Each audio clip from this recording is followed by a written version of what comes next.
I felt so bad that I couldn't tell people because people were expecting a show.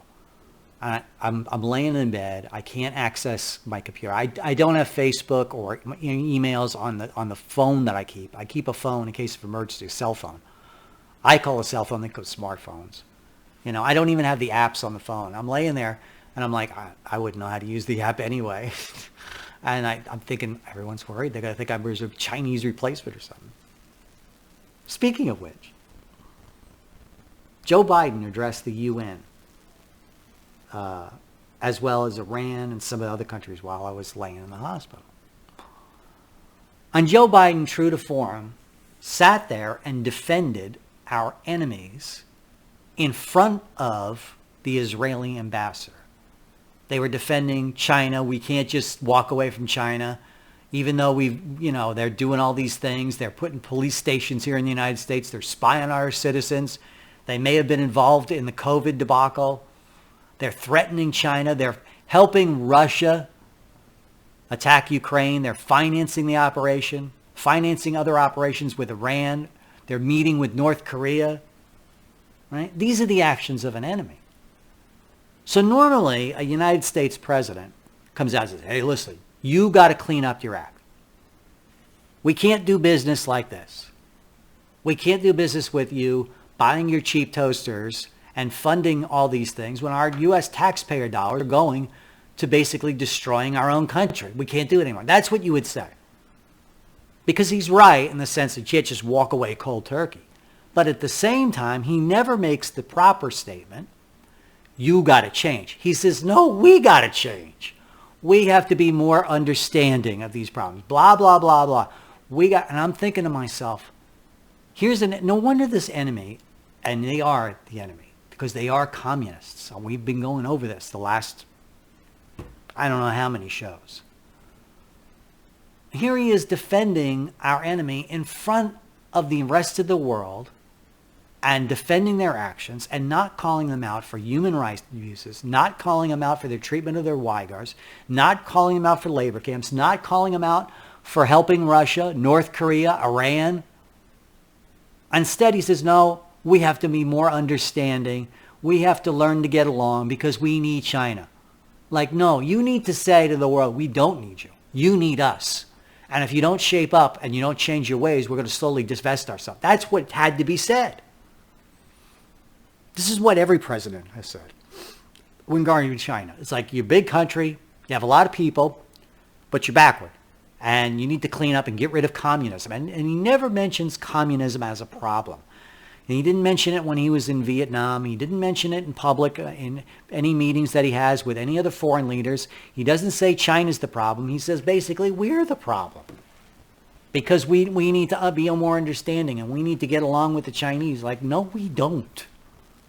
The only reason China is money and has an economy and has a military now is because the United States is buying all these goods and spending all that money with them.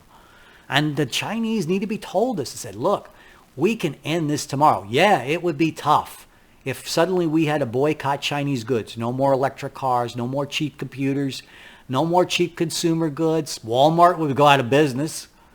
But we'll do it. That's what has to be said. We'll live with those consequences. We can live with the consequences and you can't. We're tougher than you. You are relying on us. And it's really what Trump addressed the United Nations with back when he was president. He said, look, you need us more than we need you. Yeah, it would be bad for both of our economies for us to walk away. But we're prepared to do it.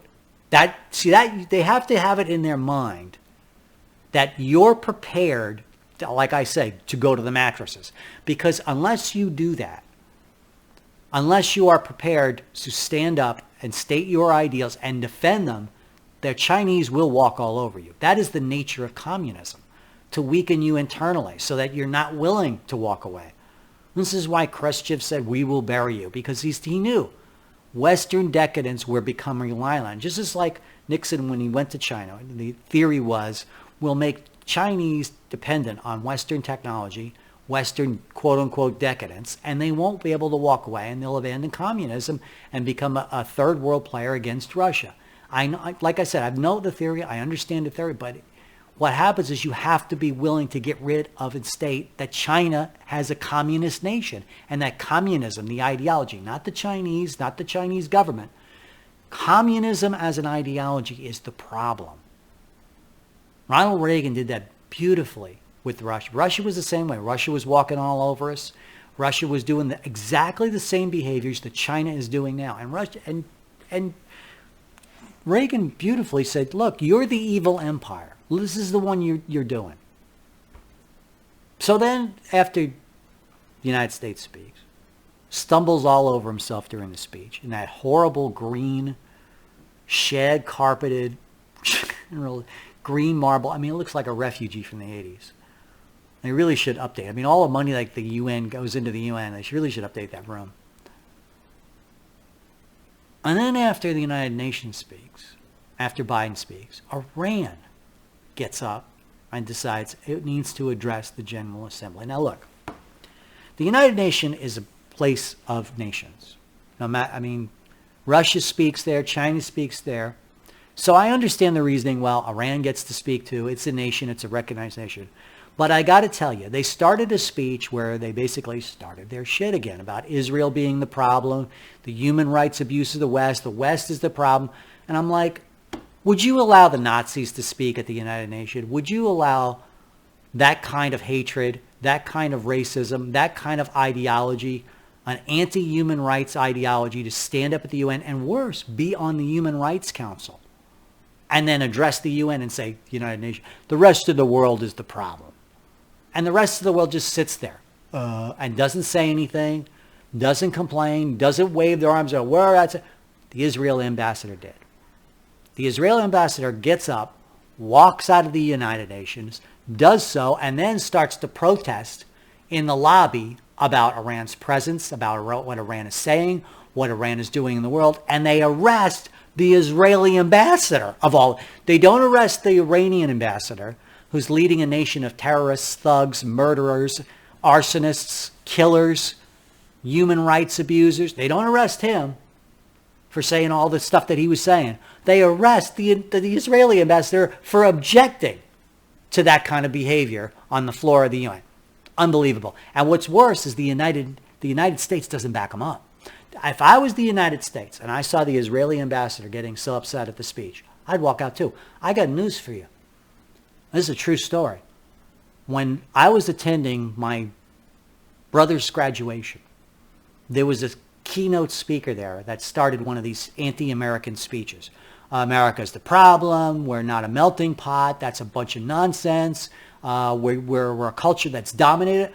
My parents and I complained and walked out of my brother's graduation. We waited outside. It was the last speech. And he came out, and, just like, I wanted to wait. He said, I can't walk out. I said, I know. We walked out. It was a horrible speech. I wasn't even paying attention to it. I was so bad. I was like, what the hell is this guy talking? And also my mother, God bless her soul. She says, that's it. I'm out. And walks out. The only parent, I have to tell you, the only parent that walked out, as far as I know. There were some people that were upset. You could tell in the crowd, the hum. But we just, that's it. I'm out. You don't sit there as the subject of an attack of a speech like that and do nothing. You have to do that. That's why the Israeli ambassador, tough. No one will put the Israelis in a boxcar again, I can assure you. He walked out and they had the nerve to arrest him. And the American ambassador should have walked with him and said, no, you're not arresting him. But if you're going to arrest him and you're going to take action against him, then you better take action against us too. And so should every free nation in that General Assembly. It's one thing for the Iranians to say, hey, listen, we're all one nation. We have different ideas than you do. That's one thing. But for him to go on and badmouth the United States, badmouth the rest of the world while he's sitting there running and working for a nation that is murdering, killing, burning, looting, racist, anti-Semitic statements, hateful statements about what the rest of the world stands for, and to do so right after the United States president makes a speech about how we all need to get along. You don't sit there and that just shows your weakness once again. This is why Donald Trump says, hey, listen, we'll pull out of the UN. And everybody was horrified. This is why the United States pulled out of UNESCO. UNESCO is the leftist arm of the United Nations, which basically is interfering in everybody's way of life, everyone's culture. And they say they do it under the guise of charity work, spreading all kinds of nonsense with vaccines and medicines and cultural changes to other countries. That's UNESCO. And that's why we defunded it. That's why we walked out. And Joe Biden says we're going to be part of that again. That just shows you how much the Biden administration dislikes America, dislikes the idea of America, the idea of natural-born freedoms, the idea that an independent person knows better than a group of elites in Washington or New York. That's America. That's conservatism, small government. We don't need government. People can govern themselves. And yeah, they do make mistakes all the time. Yeah, if you give them plenty of food, they get fat. Yeah, they do dumb things. We understand that. But that's the price of freedom. That sometimes America steps on people's toes. Me first, America first, like Donald Trump. Yeah, it happens like that. But you've got to have that attitude if you're going to be the world leader. If you're going to be the world leader, whether you like it or not, the time for us to be choosing whether we're going to save the world, and that would happen in 1945, it's over. 1945 showed us that the world governments couldn't handle themselves, and the United States had to step in and settle the fray. And unfortunately, that made us the world policeman. Well, so be it. And we can divest ourselves slowly of it. But we don't sit there and get lectured by pissant nations like Iran. We don't get stepped on by nations like China, who are communists. It's like, you want to say that we're about, you take care of the world. But you're going to do so while men and women remain free, not under the guise of communism. That's what you do. You stand up for what you believe in. I did this whole segment on this last time, but it's critical because that is the foundation. That is the kernel by which all of this woke narrative, all of these leftist ideas come from. It's not just we want more government in America and we want these social parties. That's what it used to be. It's not become that now. It's become a center of cancer of communism in our country, of leftism, of collectivism, the idea that somehow collectively we're better off. We're never. Committees never generate anything great. And collectivism is government by committee. Well, I'm not interested in that. That's what we fought a war in 1776 about. So we didn't support the Israeli ambassador. They talk about Trump being anti-Semitic. And I'm like, you're out of your mind. They talk about Trump, how Trump wasn't respected by the rest of the world. Well, you know what? The rest of the world sucks. I don't want their respect. I don't want their love. I don't care if we don't get along with Iran or Korea or Russia or China. I really don't give a rat's ass. Let the Europeans sell their soul to these guys. We're different than that. We're better than that. We know better. We've been down this road. So Joe Biden is a collectivist ideologist, and I don't want any of that in our leadership. And this is why I complain about it all the time. This is the essence of our show, and the essence of why Biden's screwing up the world. Anyway, speaking of which, let's talk about corruption in government. We'll be right back after this brief message.